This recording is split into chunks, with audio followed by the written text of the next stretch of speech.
Welcome to the Simplify Your Life podcast, where we talk about how to create a life you won't need an escape from. I'm Coach Simone, author of the book 111 Ways to Simplify Your Life, and I'm glad you decided to tune in.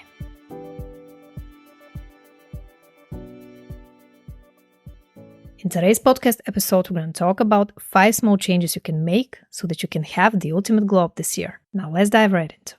The first small change you can make for a happier year is to be aware of the victim role.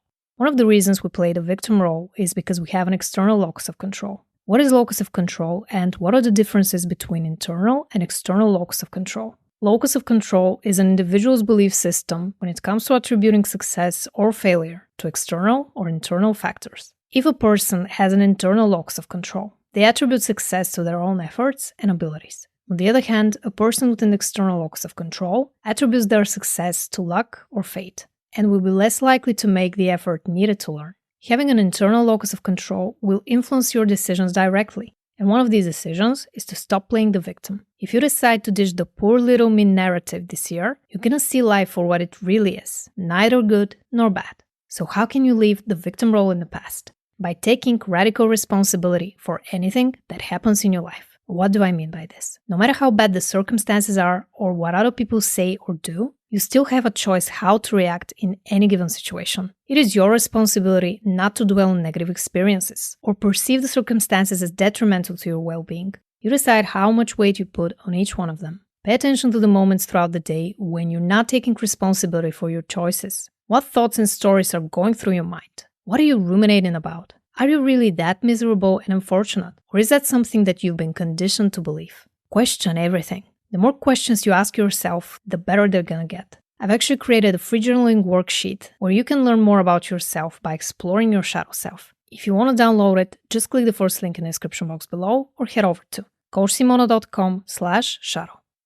The second small change to make for a happier year is to become aware of the compounding effect when it comes to your choices. What do I mean by this? Every choice we make gets us closer to our goals or even further away. The important thing is not making small individual choices, but the compounding effect they have on our life over time. For example, if you eat dessert today, that doesn't necessarily mean it would have long-term negative effects on your health or weight. But if you eat 2 or 3 desserts per day every day for a year, the compounding will lead to negative consequences that will most likely have long-term effects. One of the things that can help you stop relying on external forces to make healthier choices is to master self-discipline. When you have full control over your daily habits and behaviors, it will be much easier for you to make better decisions. I've created an entire episode on this topic, so if you're interested in learning more, make sure to check out episode 185 after this one. I will leave a link below.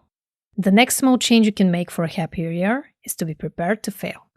This probably isn't something you want to hear, especially in the beginning of the year, but it's the truth. Failing is a natural part of life, and I want you to reframe the way you see failure in the first place. So why am I preparing you to fail? Because making 1 or 2 healthy choices is easy. What's important is the compounding effect, the ability to stick to your healthy choices and not fall back into old behaviors and negative thought patterns. Now I'm going to give you a very simple exercise that you can try anytime you're hesitating about making a certain choice. For this example, let's say you're trying to cut off junk food, but you're having trouble sticking to your new habit of eating healthy.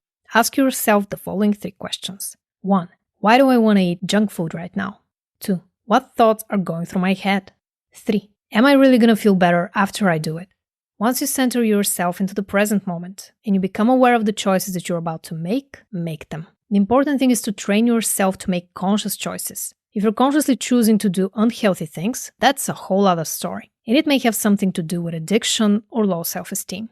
If you think that is the case, you're gonna love my video on building self-confidence. You can watch it after this one by visiting youtube.com/coachsimona. Now, the moment you become aware of your thought patterns, you will slowly start craving all those guilty pleasures less and less. It's not about limiting yourself and playing the blame game.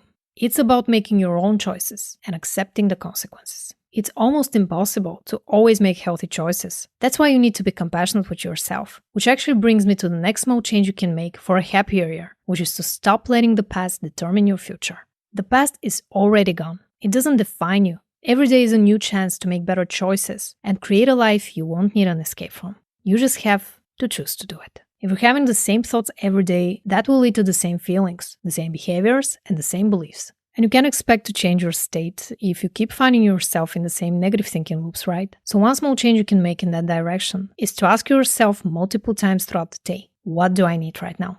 Answering this question will lead to two very important outcomes. One, it will help you tune into your body and identify what your needs are right here, right now. And two, it will shift your focus from your inner monologue back to the present moment. By identifying your needs and taking the necessary steps to take care of them, you'll not only start accepting yourself, but you'll also learn to accept the present moment without resisting it. The number one reason we're trying to escape the present moment is because we're not happy with it. So think about your needs. Because believe it or not, they're the actual reason why you're feeling happy. It's not your partner, your job, or anything else from the external world. All you need to do is focus on yourself and learn to listen. The next small change you can make is to reframe the beliefs you have about yourself. For this one, I want you to write down all the negative beliefs you have about yourself in one column and think of some new ones that are more aligned with your truth and more grounded in reality. Let me give you an example. Let's say in the first column you write, I'm a failure. You can reframe it by writing down something like, every mistake that I make helps me grow and evolve as a person.